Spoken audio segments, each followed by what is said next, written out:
안녕하세요. 말랑말랑 초등 역사수업연구소 박주현 선생님입니다. 오늘은 3단원 민족문화를 지켜나간 조선에서 임진왜란 이후의 조선의 상황을 알아보려고 합니다. 임진왜란 이후로 조선은 엄청난 피해를 입게 됩니다. 많은 백성들이 죽거나 다치고 농지가 불타는 등 국토가 황폐해지게 되었습니다.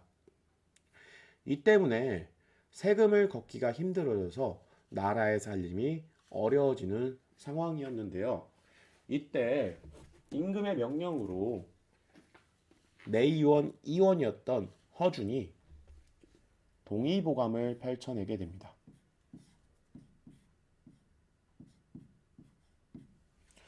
자, 동의보감은요, 중국과 기존의 조선에 있었던 이학서적들을 정리한 일종의 백과사전이라고 생각하면 되는데요. 200권이 넘는 수많은 이학서적들을 25권의 책으로 정리해낸 책입니다. 동의보감은 유네스코 세계 기록유산으로 지정되기도 하였습니다. 뿐만 아니라 경복궁, 불국사 등 수많은 문화유산이 불에 타서 사라지게 되는데요.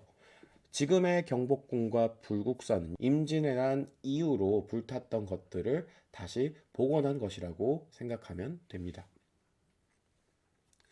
중국에 있는 명나라의 상황도 쉽지 않은 건 마찬가지였는데요. 명나라가 일본의 침략으로부터 조선을 지켜주기 위해 지원군을 파병하였었는데 이로 인해서 명나라의 힘, 국력이 약해지게 됩니다. 이때 중국에서 새롭게 떠오르는 강력한 나라였던 후금에게 나라의 안전이 위협받을 정도가 되었죠. 반면에 일본 같은 경우에는요, 조선을 침략했을 때 조선의 문화재를 약탈해 갔을 뿐만 아니라 조선의 학자들과 기술자들을 일본으로 데리고 갔습니다. 이를 통해서 일본은 성리학과 도자기 문화가 발달하게 되는데요. 이 도자기를 해외에 수출함으로 인해서 일본은 경제 성장까지 이루어내게 됩니다. 조선은 임진왜란 이후에 피해를 복구하기 위해서 수많은 노력을 하는데요. 그 중에 하나가 바로 창덕궁을 다시 지었다는 것입니다. 임진왜란 당시 경복궁은 일본군의 침략으로 불에 타서 사라지게 됩니다.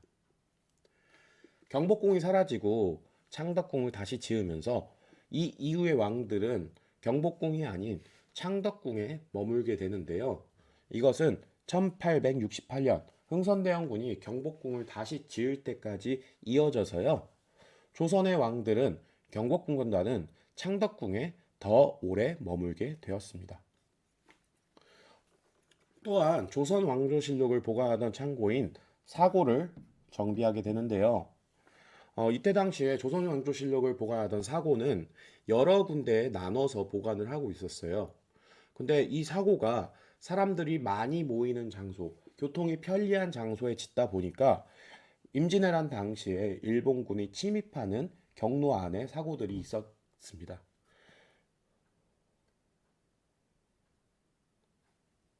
이때 당시 사고들은 교통이 편리하고 사람이 많이 모이는 장소에 설치되어 있었는데요. 때문에 일본군이 침입하는 경로에 사고들이 위치하게 돼 있어서 임진왜란 당시에 전주에 있던 실록 빼고는 모두 불타서 사라지게 됩니다. 이것에서 이 조선의 사람들이 외적의 침입에 있어서 실록이 굉장히 위험한 상태에 놓여 있구나 라는 생각을 가지고 사고들을 사람들의 발길이 닿기 어려운 산속으로 이동시키게 됩니다. 또 세금 징수를 위해서 인구 조사와 토지 조사를 새롭게 실시했는데요.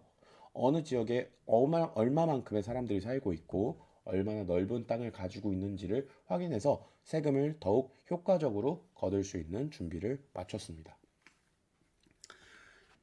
선조의 뒤를 이어 광해군이 임금이 되게 되는데요. 광해군은 명이 약해지고 후금이 강해지자 명의 편도 들지 않고 후금의 편도 들지 않는 중립외고를 펼칩니다. 그런데 어느 나라의 편도 들어주지 않자 명나라가 우리를 도와주지 않는다면 후금을 공격하기 전에 먼저 조선부터 침략하겠다고 협박을 하게 됩니다. 이때 광해군은 어쩔 수 없이 강홍립을 총사령관으로 보내게 되는데요.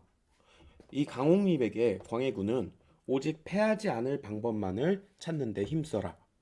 상황을 봐서 후금한테 항복하고 우리가 명예 강요로 어쩔 수 없이 군대를 보냈지 후금과 싸울 생각은 없다고 이야기하고 지시를 했습니다. 또한 광해군은 대동법을 실시하는데요. 이때 당시에 조세제도, 세금을 걷는 제도의 경우에는요, 배나 전복 같은 특산물을 어느 지역에서 한양까지 납부하게 하는 형식이었습니다. 그런데 이 과정에서 바다가 전혀 없는 산골짜기에 전복을 공납하라고 한다거나 또는 태풍으로 인해서 과일 피해가 아주 심각한 상황에 사과나 배 같은 과일을 보내라고 하는 등 백성들의 삶을 아주 힘들게 만드는 제도였습니다. 그런데 대동법은 이런 특산물 대신에 쌀이나 돈으로 세금을 대신 납부하도록 하고 그 전까지는 가진 땅의 크기에 상관없이 사람 숫자대로 세금을 내게 했다면 대동법을 실시하면서 가지고 있는 땅의 크기에 따라서 더 큰 땅을 가지고 있는 사람은 세금을 많이 내고 땅이 적은 사람은 세금을 적게 내는 제도가 바로 대동법이었습니다. 이런 대동법 같은 경우에는 백성들의 삶을 편리하게 해주려고 하는 제도였지만 기존에 땅을 많이 가지고 있던 양반들 같은 경우에는 그 전까지만 해도 사람 숫자대로만 내니까 많이 내지 않아도 됐는데 내가 땅이 많이 가졌다고 세금을 많이 내야 되니 오히려 돈을 더 많이 대야 내는 상황에 처하게 됩니다.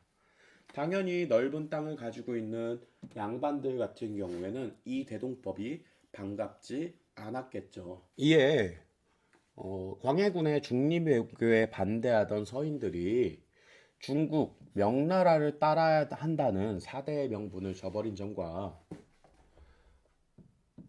폐모살제를 이유로 광해군을 쫓아내게 됩니다. 광해군의 폐모살제란 광해군이 본인의 계모였던 인목대비를 서인, 평민으로 강등시키고 본인의 동생이었던 영창대군을 죽게 만들었다는 것입니다. 이 두 가지 이유로 서인들이 광해군을 쫓아내게 되고요. 인조를 새롭게 왕으로 삼게 됩니다. 자, 이 이후에 벌어진 일이 바로 호란인데요. 호란은 후금, 후에 청나라라고 이름 붙여지는 나라가 쳐들어온 것을 호란이라고 부릅니다. 근데 이때 이 호자가 오랑캐 호자를 사용했는데요. 당시 조선 사람들이 후금, 청나라를 얼마나 무시하고 있었는지를 알게 해주는 용어라고 볼 수 있습니다. 광해군을 몰아낸 서인 세력은요. 광해군의 중립 외교가 아니라 사대의 명분, 명나라를 따르기 시작했습니다. 이에 후금은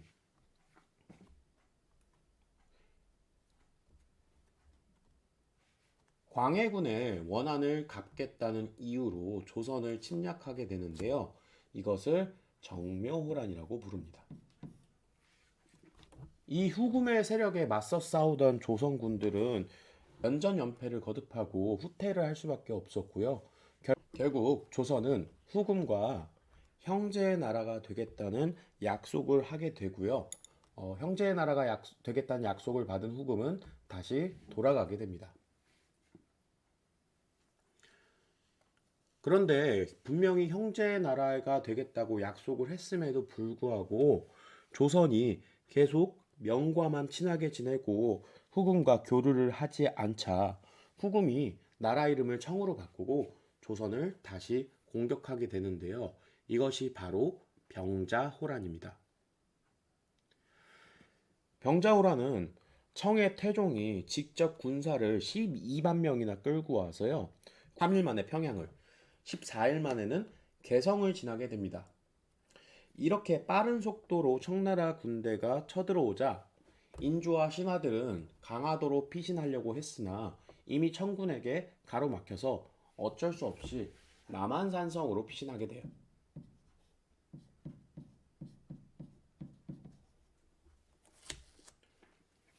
이렇게 남한산성으로 급하게 피신하게 되는데 이때 당시에 남한산성은 피신할 준비가 되어 있지 않았기 때문에 식량이 겨우 50일 정도밖에 버틸 수 없는 수준이었다고 합니다. 남한산성으로 피신한 신하들은요, 청나라와 끝까지 싸우자는 쪽과 화친을 맺고 화해하자는 쪽으로 나뉘게 되는데요. 남한산성 속에서 40여 일간이나 청나라 군대와 싸우면서 항전했으나 겨울이 와서 날씨가 추워지고 식량은 점점 떨어져 나갔습니다. 겨울을 날 준비가 되어 있지 않았던 조선군은 강화도가 함락되면서 왕자와 신하들이 청나라에게 잡히게 되고 결국 항복하게 됩니다. 항복한 조선의 왕 인조는 지금의 송파나루인 삼전도로 찾아가서 청태종에게 머리를 조아리게 되는데요. 인조는 309고두례 절을 3번 하는데 한 번 절을 할 때마다 머리를 3번 땅에 부딪혀야 하는 309고두례의 굴욕을 당하게 됩니다. 이렇게 항복한 조선은 청나라와 임금과 신하의 관계를 맺기로 하고요. 왕자, 신하, 수많은 백성들이 인질로 청나라에 끌려가게 됩니다. 이때 당시에 청나라로 끌려갔던 왕자가 바로 소현세자입니다.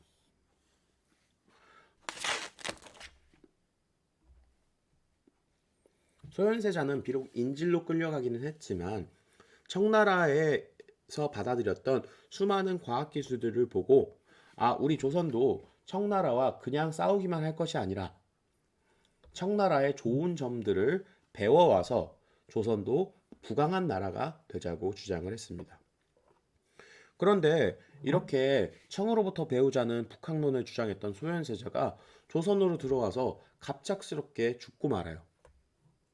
소현세자가 죽고 나서 그 다음 왕이 된 사람이 바로 복림대군인데요. 복림대군은 효종, 왕이 되고 나서 청나라를 정벌하자라는 북벌론을 펼치게 돼요. 이 효종은요, 청나라를 정벌하기 위해서 군사들을 훈련시키며 북벌을 준비했으나 갑작스럽게 죽게 되면서 결국 실행에 옮기지는 못하였습니다. 자, 이렇게 오늘은 광해군이 임진왜란 이후에 조선에서 펼쳤던 정책들과 인조가 왕이 오른 이후 청나라가 쳐들어왔던 호란들에 대해서 알아보았습니다. 다음 시간에는 조선 후기 서민문화의 발달에 대해서 알아보도록 하겠습니다.